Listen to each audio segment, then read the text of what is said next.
Big piece. My name is Mastermind, and this is a special edition down here at the gym where we are going to talk about some things that are deeply affecting our communities. With me, I have some very important guests, individuals who have been hands-on inside our community, individuals who have been actively inside of the fight. And so today is the mission for us to actually speak about what's happening in our communities when it comes to the opioids epidemic. Good people, I have Dr. Kanika Cunningham with Hello. us. And I got my man Mac Curran. Hey guys. And my mission today is to really just have a straightforward conversation. Oftentimes, we don't really get a chance to just sit down and rap with one another about like what's really happening inside of our communities. From our thoughts to our feelings and even like diving deeper of like why these moments happen and how they happen and how they often are led to be forgotten so much. Like personally when I had first gotten reached out to about this particular campaign, my knowledge about the opioid crisis it was like here. I thought I knew what was happening. I thought I knew the differences between like everything that stems and what is classified as opioids and things of that nature. And I realized I had no idea. I also realized I had so many people in my community / my family who are all affected from opioids. That's true. So in hindsight, I guess the biggest thing is like education. As the doctor here, can you give us an introduction to what is opioids? Yes, I sure can. Thank you so much for having me here. This is like one of my passions. I love talking about this. One of the biggest things I'm out to just destigmatize this and change the narrative. Because unfortunately in the past it's always been punitive practices and criminalization. We don't come from a compassionate type perspective. And so as a result, you have more people that's incarcerated for, low-level drug offenses. We can get into all that part, but just flat out, what's going on with opioids? What are those? So some people don't know what an opioid is. So fentanyl, heroin, those are, street opioids. Now there is like medical grade fentanyl that, anesthesiologists you might get before surgery and things like that. But the street fentanyl, it's a little bit different. It's cut with different substances. So prescription pain pills is also considered opioids. So your Percocet, oxycodone, Norco, those are all opioids as a class. And initially those medications were pretty good at helping to manage pain. It's kind of sad if you look at the history, with introduction of prescription pain pills. And unfortunately it was a lot of unsafe prescribing practices that developed, and there were a lot of people who I would say probably had chronic pain and end up developing opioid use disorder, which is the actual term for this. And what happened when Big Pharma, you had the prescription drug monitoring database, all these different things that came into place, it immediately cut people off from access with getting their opioid. And for some people it could have definitely been an indication for it. And so what happened, people, once that took place, people turned to the black market. They started going to heroin. So that's like your early 2000s, black tar heroin, all of that. Once that kind of, then about 2010, 2011, you had fentanyl that came onto the streets, was a little bit more potent than your heroin. And as of now, that accounts for about 95% of the overdose deaths that we see in the country right now, and even right here in St. Louis. I think in St. Louis City, with St. Louis in general, I believe we account for about 75% of the overdoses in the state. So the St. Louis metropolitan region, we're actually being hit hard with that. So that's the opioid and kind of a brief little introduction to that. I know we're going to jump into deep dive on this conversation because it's a lot to talk about with this. Yeah. No, it definitely is, and that's that. I feel like again, it always goes back to like the actual education behind it, and I feel like one of the big pieces behind it is like whenever I hear the title misuse, you know what I'm saying? Because it stems from something that is attempting to solve a problem. You know, it stems from something that had intentional use, and depending on what is happening and depending on that even person, it's it tends to be the moment after that, like after that person is dealing with that type of pain, period. I don't know, I just, I think yeah, and I would say this. I don't really use misuse because that can have an implied stigma behind it. We could talk about harm reduction and all of the little terms, but I would say, but medically, one of my speaking points is for all of us to understand is as a chronic disease. Historically, we have, ostracized people, made them feel bad, and blamed it moral failing, and not even recognizing and realizing the trauma in our own communities, the systemic issues that can contribute to somebody using. I mean, I heard somebody say that it's so easy to get some fentanyl, like go to the gas station. It's not difficult. Access to drugs is there, but understand it's a chronic condition, medical condition, and that's how I treat it as, and it helps to also destigmatize. And unfortunately, this should have been approached years ago. We should have been looking at it as a chronic medical condition and not something as, oh, you got to detox and go away from your family 30, 45 days, and that's a no good person. And, all those terms that came behind it, and it doesn't create the environment for somebody to even open up and say, you know what, I want to enter into treatment.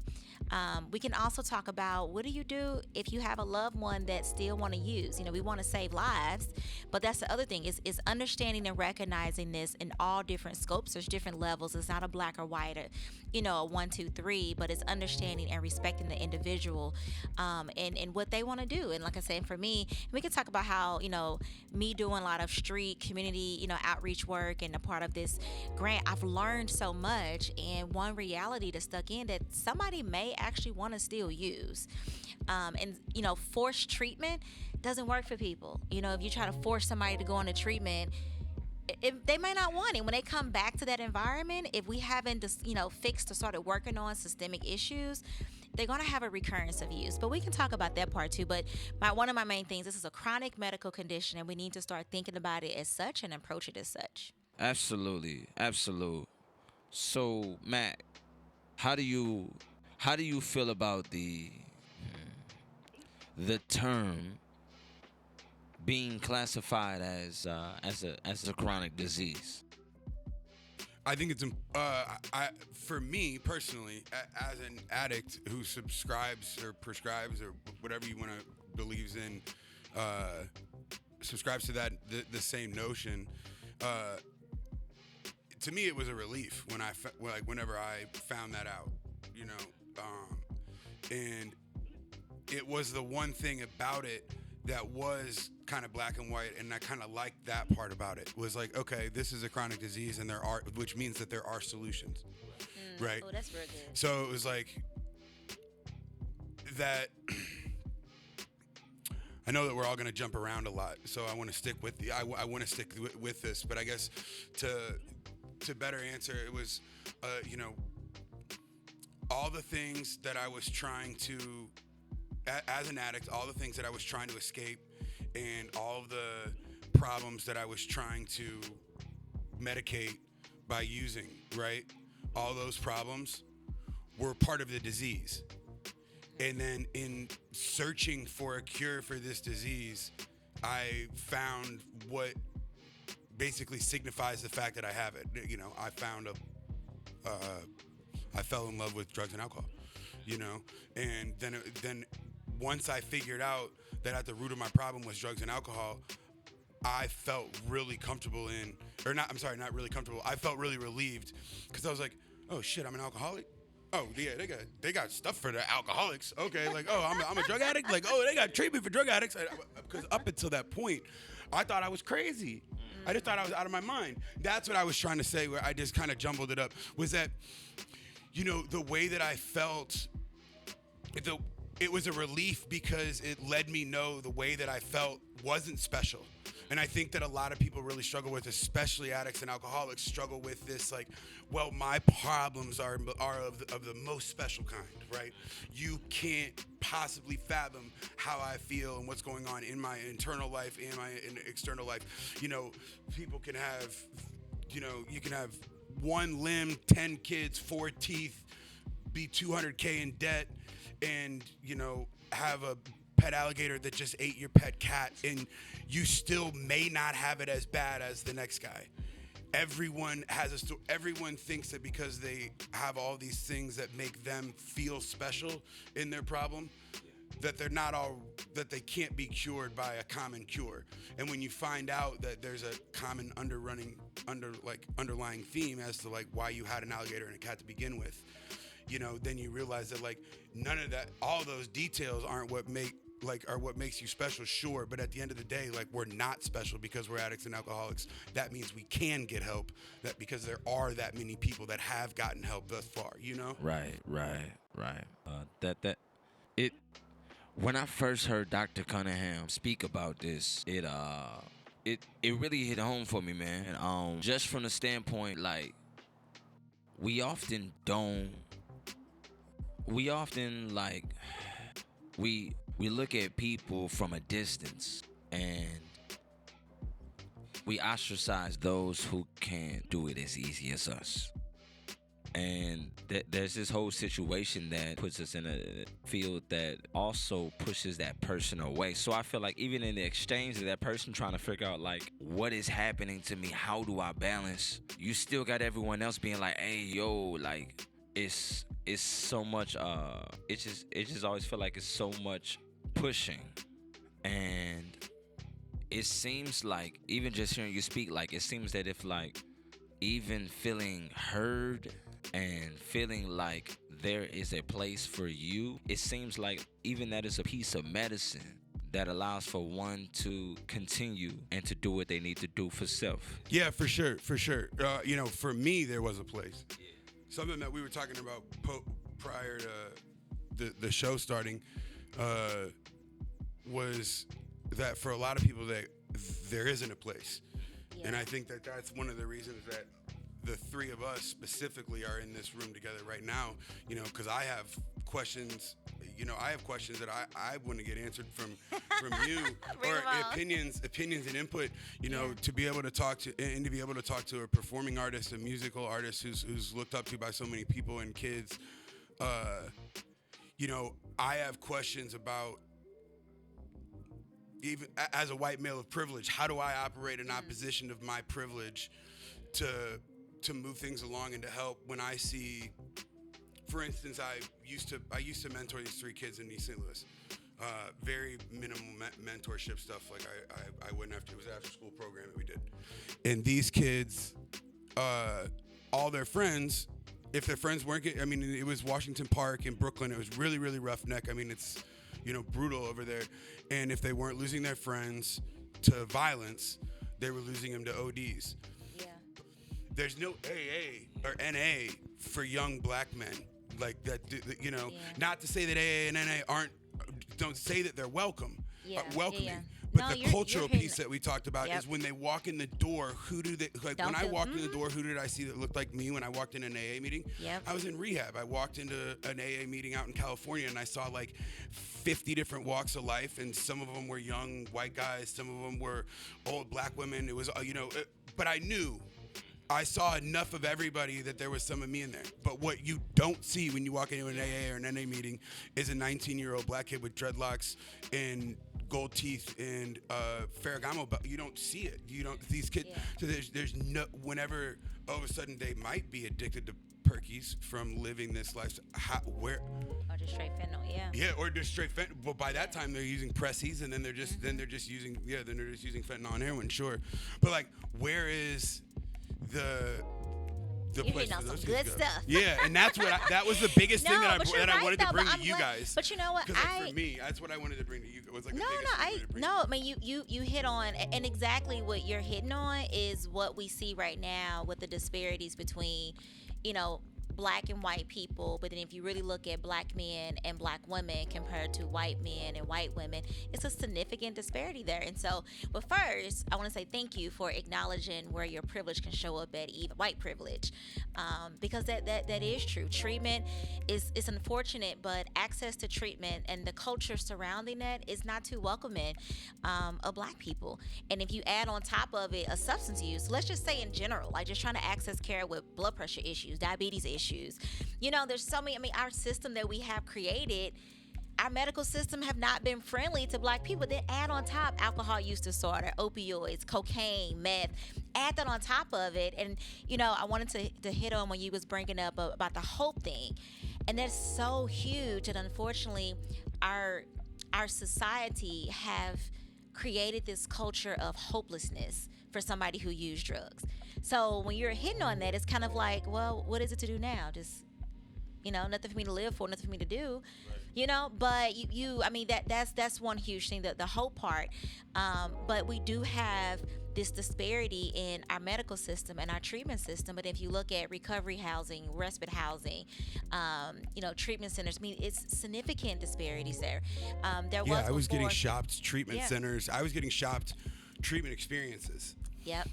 Like I was like, whenever I looked into getting sober, I had a little bit of money, and then I also had the help of my parents and the privilege that came from that, the help from them. But I was looking at treatment experiences. What I mean by that is like I was like looking at going to California and looking to go, and it's like guys in Washington right, with Park somebody in Washington Park or North City, St. Louis. Yeah, can you go to California?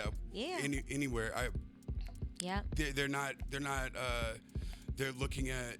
And that's not to say the facilities that are available to them aren't doing their best, but they're just not places. It's another. There's barriers, essentially, and it looks just like the penal system, right? Too. But I think the other thing when we saw there was this was like a few years ago, where there was this the state of Missouri, there was this researchers information that came out when they looked at treatment centers who received like so much grant funding, and what they saw was that black people, I believe it was black males specifically, was lost with, in their care with treatment at like 1 month, 3 months, and 6 months. So now we have to look at it as who are we getting access to? And then once they get that access, why are we losing them to care and to treatment? One thing, like you said, if you don't have a provider that look like you, or if you perceive that stigma, that bias, or you perceive that I'm being mistreated, of course you're not going to go back and see that same provider. If we look at urine drug screens, those have historically penalized people, kicked them out of treatment centers, kicked you out of recovery housing. And if this is like the safety net for somebody who's using drugs, why do we have these practices of kicking somebody out? And I don't in any way, shape, or form want this to come off like I'm picking on AA, because I love it and it saved my life, and it's such a it's your experience. But if I was a 19-year-old black male, I'm not walking into a room. I don't care how well off and how sweet and how nice all these guys are. I'm not walking into a room of 38 other white men of all shapes and sizes and feeling comfortable. Yeah. And I can say that as a white guy. I don't have to be black to know. It's not how that in 2022, most of these, so you can go to these. And I can't speak on an experience in Narcotics Anonymous as for a long time, but there really is. There's a gap in between, as we all know, there's a gap between the addict and the families. The doctor talks to the family, the doctor talks to the addict won't talk to the family, kind of thing. But what we have right now culturally is this breakdown where certain walks of life can't walk into recovery rooms and see anyone else that looks like them, so they can't. There's no one there to translate the dream that comes along with all the hope, right? The white picket fence and the golden retriever you can sell a guy into sobriety on that. You can say, hey, you want to get out of that, you want to get out of the bottom of that well, hey, and if he walks into a room, and if he walks into an AA room and they're selling him a white picket fence and a golden retriever, but I mean, some guys want a Playboy mansion and want a Playboy mansion and pit bulls, and it's as materialistic and silly as that sounds. When we're talking about 15 and 16 and 17-year-old kids, that's what they care about. Yeah. And they aren't going to go into a room with a bunch of guys that look like they're principals and listen to them. That's how they'll think of it, Yeah. So it's where's the rapper that got sober that's cool, you know what I mean, that's activated now? How do we have the conversation? Who's translating it to the kid who's a 30 Deep Grimy fan more than anything else, but is hooked on Oxy because he's been dealing dope and using it to stay, in his mind, to stay alive?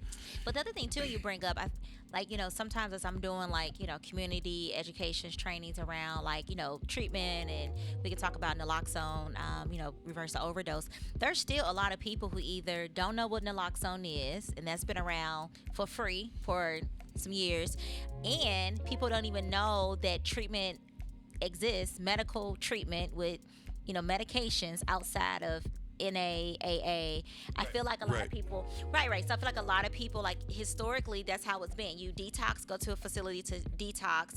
You're allowed to withdraw, be uncomfortable, be strong. You can do this without anything and go to the meetings. But let's take a step back.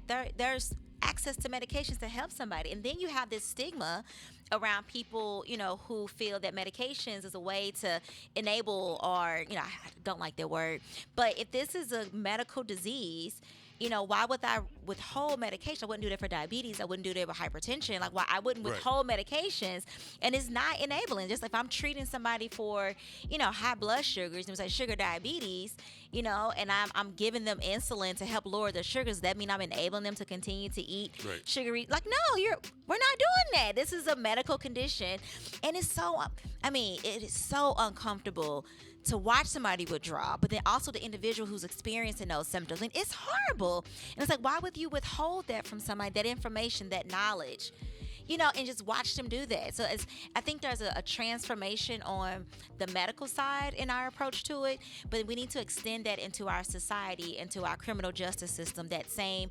transformation. And also, the other thing when you're saying about recovery and things like that, as I kind of hit at, what about the person who, like I said, who want to still use? Do we want that person just to die? It may be, why can't we give them the information to be able to stay alive? Because they may not want to go into treatment or have those conversations right now, but I want to keep you alive. So that way we can continue this conversation, continue, I care, I support you. So that's another, landscape that's transitioning, and I've incorporated more of those tips and things into my practice, because it's about saving lives and caring for the individual and respecting the individual. One thing that I have learned is that people who use drugs, they care about their bodies. They care about staying alive. They care about those things. But society painted this picture as if somebody who used drugs is meaningless. And that's something that we have to change. Yeah.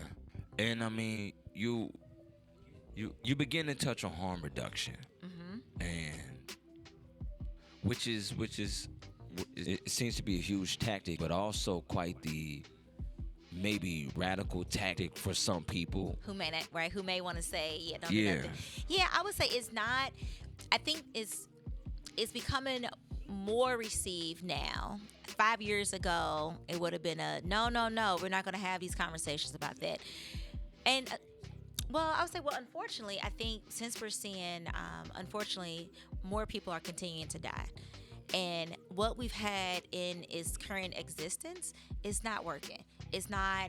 We're not meeting the needs of individuals. And so now it's time to, broaden our toolkit and be receptive and receiving of all, even the individual who still want to use. Because if the goal is we want to keep somebody alive, that's one of the approaches we have to take. You can't just pick and choose what you want. Lay it all out on the table and let that individual tell you what they would like to do. Give them the information. I have a few patients who still using, but treated their hepatitis C on blood pressure medications, come to their appointments. Some of them, if they have wounds, I'm treating their wounds, so bringing them back, weekly follow-ups. And that's why I say for me that it's changing the way that I deliver care in my own practice. Because when I first started, it was, talk about treatment, this is and that, which is great. Don't get me wrong, that's great.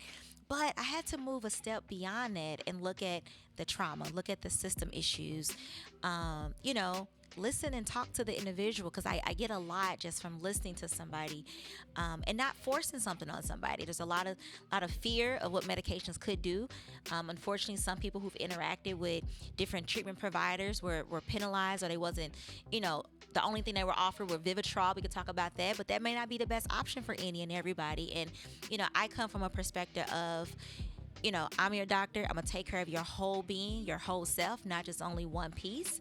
But I want you to stay alive. I want to see you back in a week, 2 weeks, whatever the case may be. And if I know that it's a chronic disease, I tell my patients this, I know there may be a recurrence of use. So if I know that, I want to teach you and educate you so you will know if you find yourself in a situation where something happened. I had a patient where her old pimp came and knocked on the door, and that's what triggered her to go back to using. But she was able to survive and not overdose and die, because I let her know, like, this is how you use safely. This is what you need to do. And that's that uncomfortable conversation that people don't like to have. But we have to, because people are dying out here.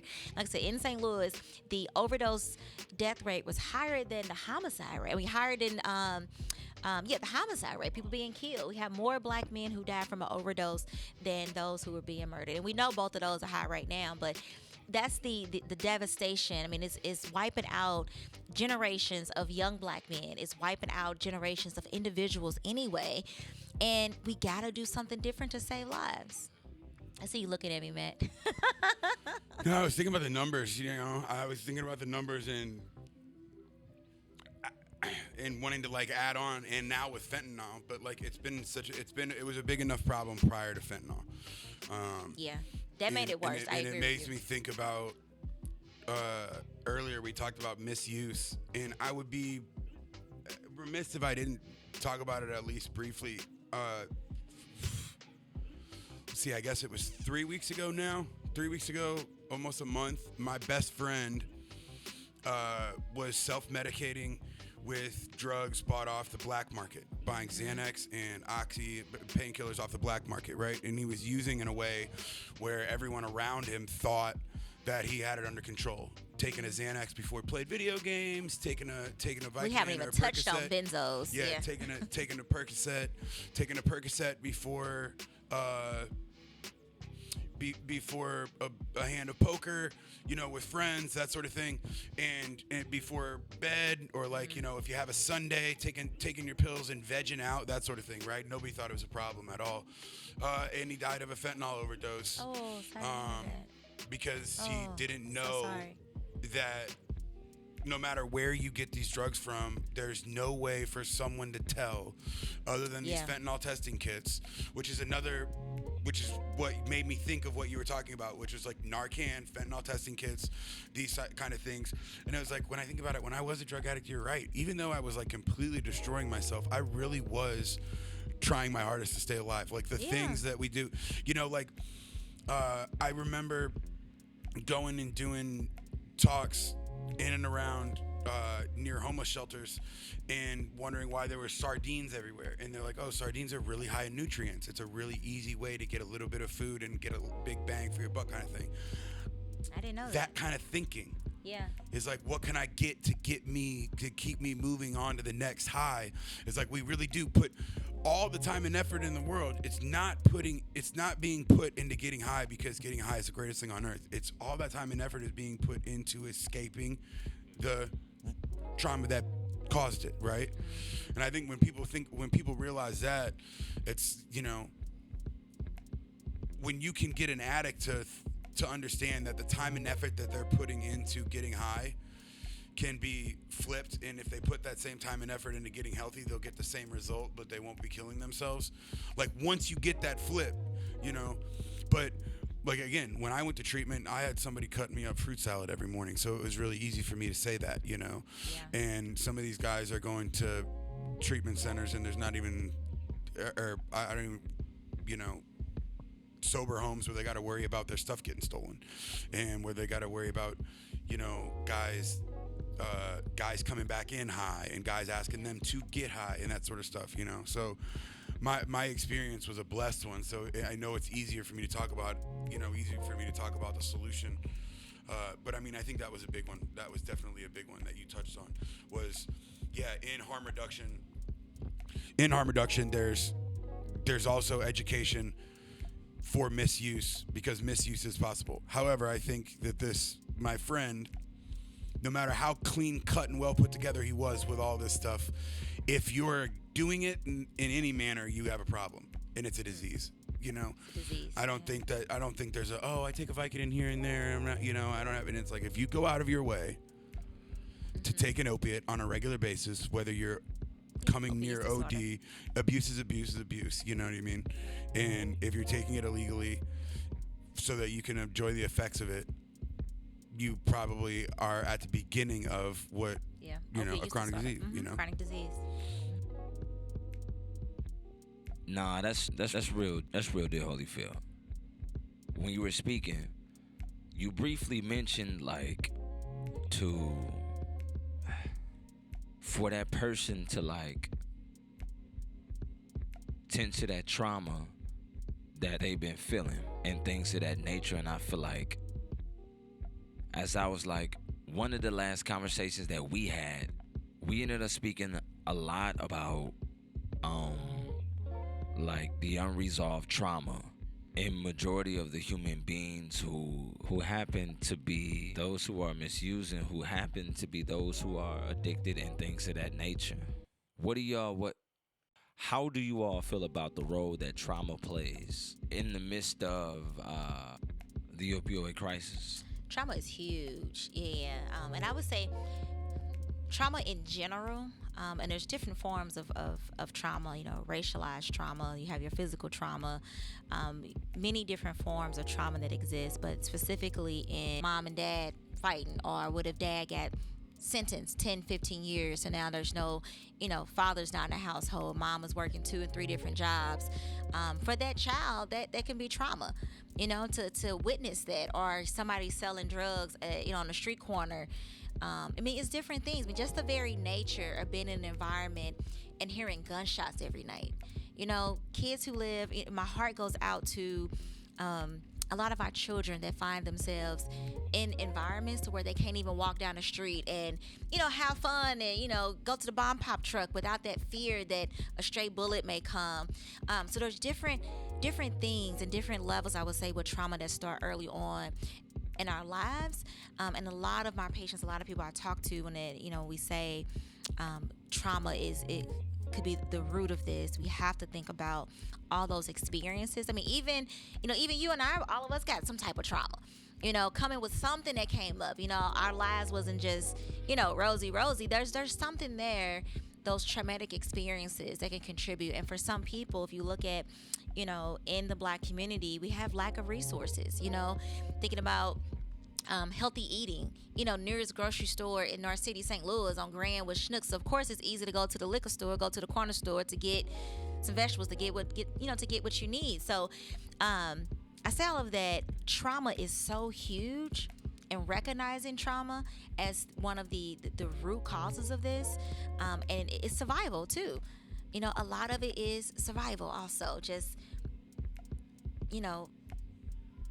differences in access to care, treatment, recovery, or just in general, just your basic social determinants of health is not even there. So for me, trauma is really huge when we think about the bigger picture with substance use. Go ahead, Matt. No, I was only gonna button on. Well, I lost it. Whatever it was, I lost it. Whatever it was, I lost it. It's about trauma. Trauma. Let's talk about trauma. No, I think I was taken aback because everybody's experience is their own, and I think that's really I think that's really important to talk about, because there's a lot of people who their lowest point, a lot of people may look at and scoff at. Oh, that's what got you sober, or oh, that was rock bottom for you. That doesn't sound so bad. But to the individual, they scale it to what they know, and if it was the worst thing on earth that ever happened to them, it was in fact the worst thing on earth that ever happened to them, and it was what got them into it. Now, that all being said, these kids being born directly into survival mode and having to decide fight or flight every day, all day long, are doing, I'm working with my therapist on or I should say, one of my best friends is working with his therapist on what his protectors look like. He has the luxury to work with his therapist on what his protectors look like. I have the luxury to work with my therapist on, why I'm dishonest in certain spaces. I have the luxury to work with a person that can tell me, what I need to work on and how I need to work on it. Yeah. And majority of the communities that we're talking about don't have the luxury to talk to a friend about it, let alone, you know what I mean? Yeah. I have the luxury to pay for a therapist and get told, get Yes. poked and prodded into the corner and picked apart for being full of shit all the time.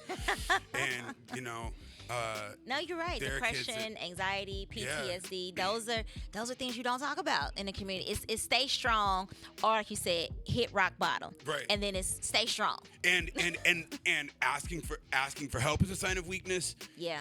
Using any of these things is a sign of weakness unless you're using them in a manner where I can use so much I can outuse the next guy kind of thing. Yeah. The same machismo mentality you have around drinking and out smoking the next guy and all that. So it's like you can't ask for help and you have to do everything for everybody because that's the only way that you're a man. And the only time, and then all the music that so many of these kids listen to, I listen to all of it. There's maybe like, we could get into a conversation about the 4 rappers that I don't like, but you know what I mean. But I won't be able to comment all the on that rappers, one. are glorifying that the only time my mind's at ease is when I'm on OZs, OCs, OPs, and you know what I mean. And it's and they glorify that. So then it's also like that's also a sign of like I'm doing big things. You know what I mean? Like because I'm managing my shit as best I know how with what I have. And that's all survival mode too. Yep. And another thing too. Historically, people just say, just pray about it. Yeah. Like, that's it. That's, nothing else. And, I'm a fan of prayer. I would say that. But that's not the only thing. It's prayer and, it's not just, that's a whole nother issue. Like, just the spiritual context. And a lot of people actually do, achieve or get to what their idea of what recovery looks like going through a church system or a spiritual type setting. But just that one piece alone is not enough. Just, right. Just go pray on it to be okay. Like it's prayer and I'm glad you bring up with the therapist because you're so right. People don't, there's this secret about, I have a therapist. If you are able to afford one, right. or you may not have access to one. So I tell my patients when I talk to them about, I'm like, get a therapist. Like, I got one. And I'm like, yeah. You do? I'm like, yes, I do. My daughter got one. My husband getting ready to get one. Yeah. Like, no, I think everybody need a therapist. And that seems to be like some type of call to action. For individuals to be able to tend to the trauma that's there before that trauma forces one to do actions and things of that nature.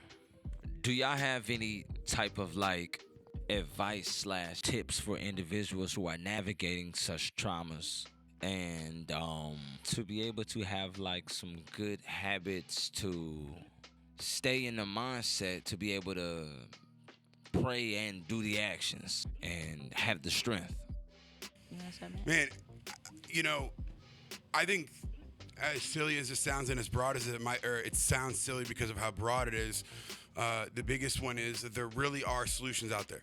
Like there really are people out there that are willing to help and of all walks of life, right?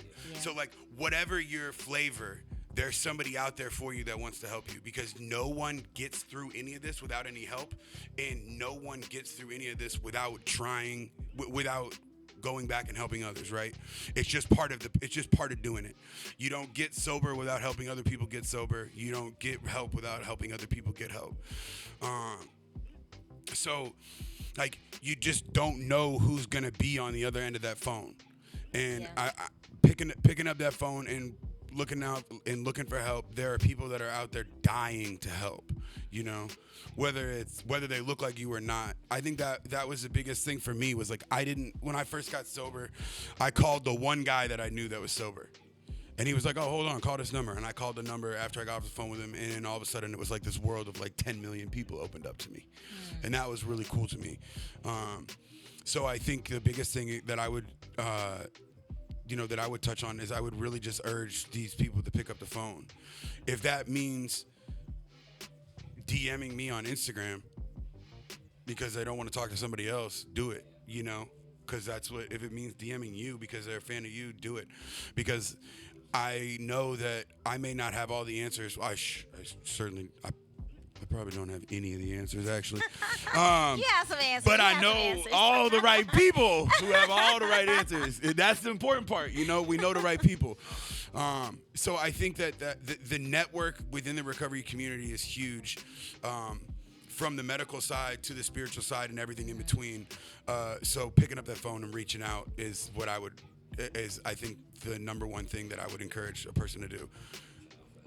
Yeah, I agree. Speaking of, I'm trying to think some actual tangible resources. I guess we'll get to the website and all that to visit. And Yeah, for we'll sure. Get to all of that. For sure. I think my advice, along similar lines with yours, to speak up.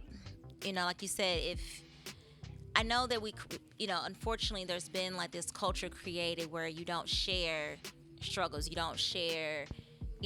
I'm going home at night using fentanyl, or you don't share those things. But I think we're in a time now, yes, open up, but I also feel like if someone is opening up to you, don't put that person down. If you have access to resources or can connect them somewhere, bring them along, the buddy system, bring them along with you. So if somebody open up, and if it may not be you that's using, but don't shun them and talk about them and put them down. Maybe collaborate with them. You know what? You call me up. Let me see what we can find. Let's do this together. Call and check on the individual. Hey, I'm just calling to check on you. How you doing? You doing good? You found something? Just show that you care and, you're concerned. Send a quick text message. Just thinking about you. But if you're the person that's actively using, I will say, we'll give out the websites that you can go and visit. There's actually a number that I started giving my patients too, because there are some people who like to use by themselves. And I always tell them, if you're using by yourself, if you overdose and die, who's going to save you? It takes somebody else to administer the naloxone to reverse the overdose. So it's a 1-800 number, 1-800-NEVER-USE-ALONE. They have their website is 1-800-NEVERUSEALONE.com, but you can call that number, NEVERUSEALONE.com, sorry. But the phone number is 1-800-NEVER-USE-ALONE. And let's say somebody's actively using, they can call that number. Somebody pick up the phone. The person can use their drugs. The person on the other end will check on that individual. If there's no response, they'll send help to that location, 911, or whatever the case may be. There's been so many people that's been saved from that, and I have a lot of my older adults like to use by themselves. I feel like my younger ones, either groups or with somebody, boyfriend, girlfriend. But a lot of my older population who's been, through the cocaine epidemic and all of that, like to use by themselves. And so I give that information out of my pharmacy. At my clinic, they have those flyers to give those out, because again, it's all about saving lives. And if it's a matter of just using your cell phone and calling for somebody to sit on the other end, they can check on you, just let's give that individual another opportunity at life. Yeah. So I think that would be my advice, to talk, to speak up. Things are changing. The other thing too, if you go to a provider, a physician, or a treatment center, if you don't feel like you're well received, speak up, say something. Or unfortunately, there's not too many, I say, black doctors and providers in this space. But don't give up if you have one bad experience. Yes, they can be traumatizing, that you're stigmatized, by the person, the provider sitting in front of you, the physician. But don't give up. Try a different place then. That's not, the last place, but recognize and acknowledge that you didn't like how you were treated. And I tell my patients, let me know if I do something, or, sometimes I've had patients admitted to certain hospitals, like, I don't like how I was treated by this specialist, and speak up about it. You have a voice. I don't ever want to take away anyone's voice.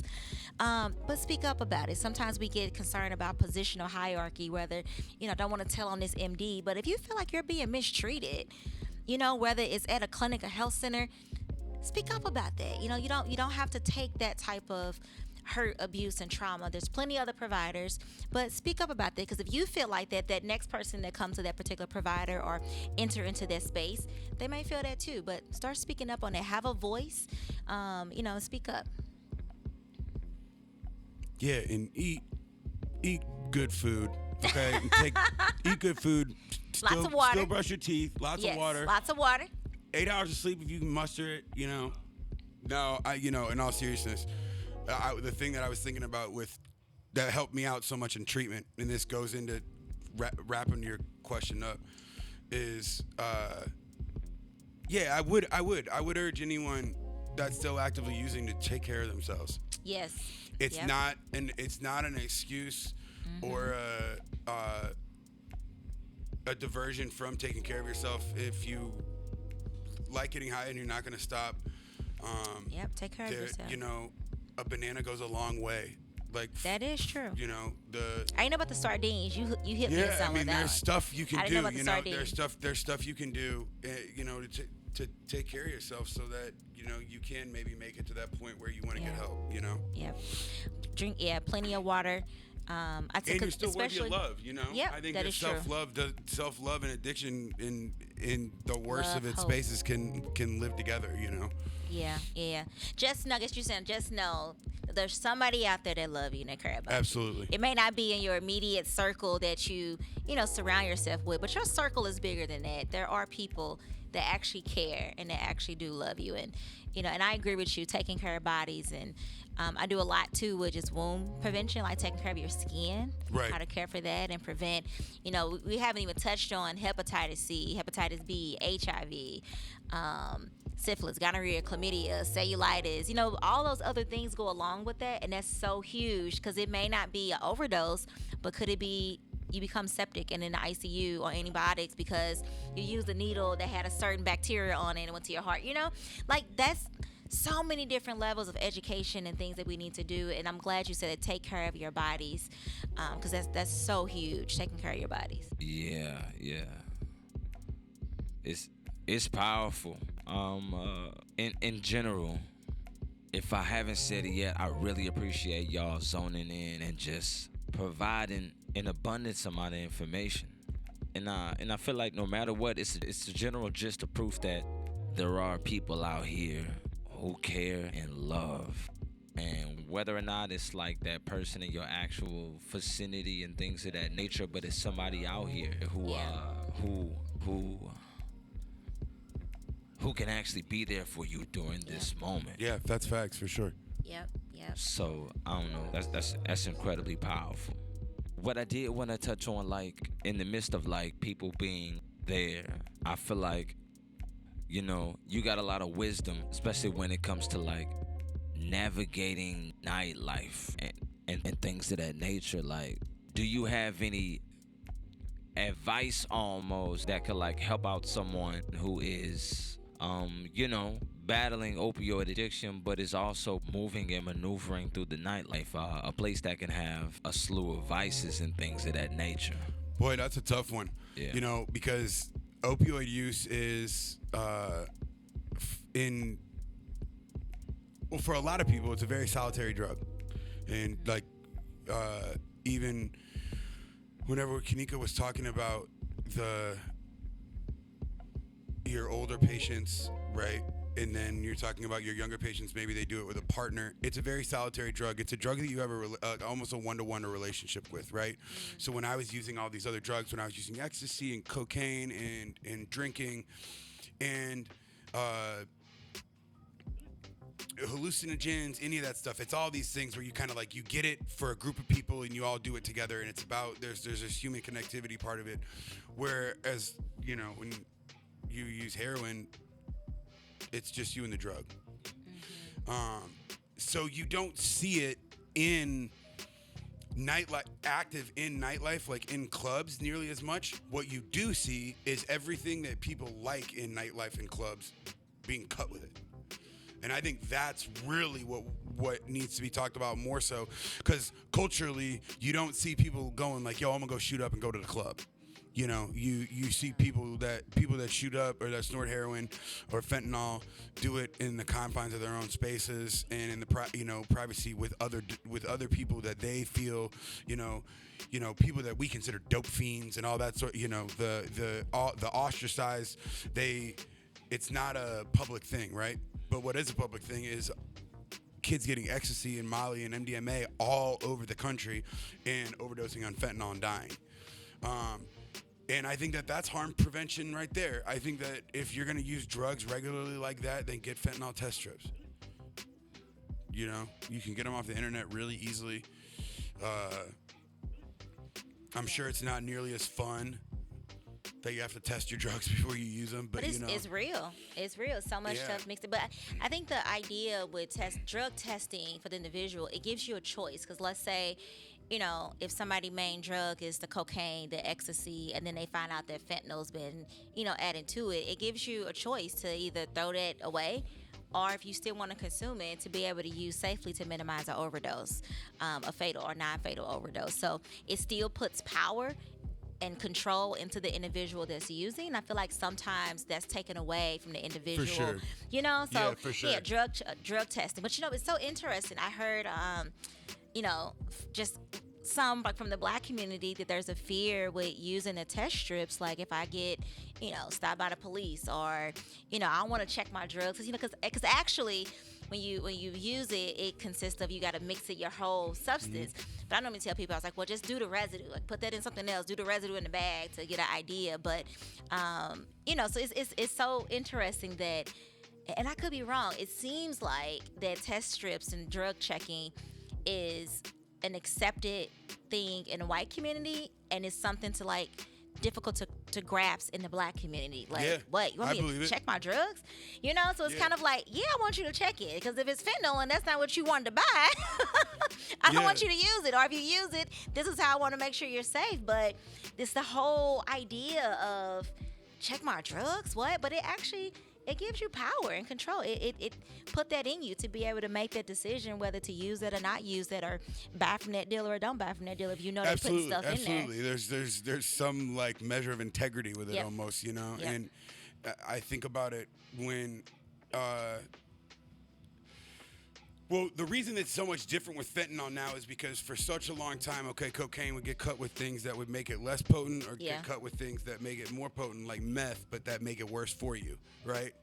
So people would get coke and then they would use it, and then they'd be like, whacked out, and you just did meth, and it wouldn't matter because at least they were messed up in some capacity, right? But with fentanyl, it's not like that. You take Molly, you don't get a fake Molly experience. You just die from a fentanyl overdose. That's it. You don't get, fentanyl doesn't have the amount of medical grade fentanyl that you need to kill somebody. It's a small it's amount. terrifying. Yeah. It's not something that you want. You're moving this stuff with tweezers, and I think that's to get back to the part of the nightlife question that you asked initially, I think that's the biggest thing. Whether it's the test strips thing, I think is, a drug addict would think that was ridiculous to request of them, but that option is out there. Yep. At least it should be said, that option is out there. And I can tell two places. You were saying something, I forgot to. Yeah, it is out there. You said online. Also, there's 2 harm reduction type sites that's here in St. Louis. So the T located on Delmar. Oh yeah. Yep. Dr. Punch, one of my good friends, he's over there with a lot of my other friends. And then the other one, Mo Network, which is on South Broadway, harm reduction over there. So they're all my friends over this. But you can definitely go there to get, if you need food, water. I know the T have showers, and pretty much just taking care of you. If you just stopping in just to say, hey, I just want some test strips, and that's that. Right. But I normally tell people though who don't have access to that, or like you said, if it's in the nightlife type setting, err on the side of thinking it's in there, because it's less likely for you to get like just that one substance you're looking for. It's unfortunate Right. that the drug poisoning is going on all across the country. It's very rare for you to get only cocaine, only meth. They're mixing so much stuff. So if you don't have access to that, to get a test strip, or don't like the idea behind it, error on the side of fentanyl more than likely may be present Right. in what I'm buying, just because it's so prevalent in the community right now. And Yep. because I feel like this summer I heard so many different bits and pieces of news from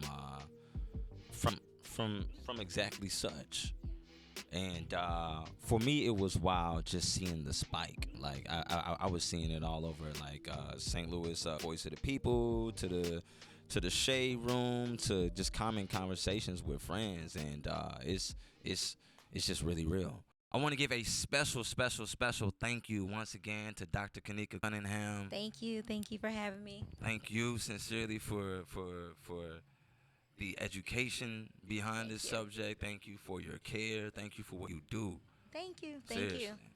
Thank you so much. Happy to always do this. Absolutely. That's powerful. And I also want to give a major, major, major shout out to my man Mac Curran for gracing us with his presence, his story, his truth. Is duly noted and appreciated, man. No, thank you, Mo. I appreciate you. Thank you for introducing me to I Doc know. here. We got what's some up. more talking That's to what's do. up. I love Yeah. that. I love that.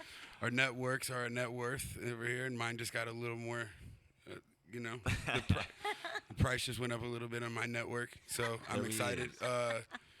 No, but thank you both seriously a lot for this. I appreciate it a lot. It was a really great conversation and a really cool thing to be a part of. Wow. I agree. Thank you. Sincerely.